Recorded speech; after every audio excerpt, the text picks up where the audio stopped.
Silo, Book 3 in the Extinction series. Written by J. Falconer. Read for you by Gary Tiedemann. Chapter 1. Stanley Fletcher held back as Commander Stipple blew his whistle in sharp blasts, sending the scabs ahead of him tearing into the entrance of the old Titan II missile silo. Fletcher grabbed Stipple by the elbow, spinning him around. "Remember, I need some alive. Don't fail me." "No worries. I've got it covered," the man replied, pulling free with a twist of his arm. He took a step back toward the threshold, while the horde of scabs behind him continued its advance, scrambling around a 90-degree corner. The cannibals and their collective motion reminded Fletcher of an invasion of army ants, with fists raised and mouths drooling as they searched for their next kill.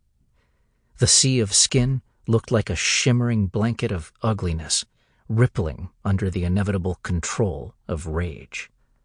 Fletcher shook his head, knowing that somewhere inside, the residents of Edison's Wonderland were hunkered down and praying they could withstand the wave of teeth coming at them. Soft targets always thought that way, that somehow their dream world, their nirvana, would magically rise up and protect them when the shit hit the fan. Of course, nothing could be further from the truth, not when the weak and unarmed were the easiest prey. Cannon fodder was a better term, betting their lives on nothing more than hope. Only those with the wherewithal to get prepared and stay that way would survive in a world ruled by force. Well, that and keeping their options open, as in maintaining the high ground and fortifying a defensible position. This underground complex was neither of those.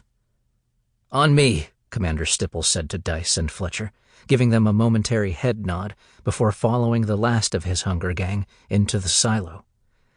Fletcher half expected the commander to once again use the whistle hanging from his neck to bring him forward, much like the man had done to unleash his battalion of cannibals. It was fortunate for Stipple that he didn't decide to use that shrieking noisemaker on him.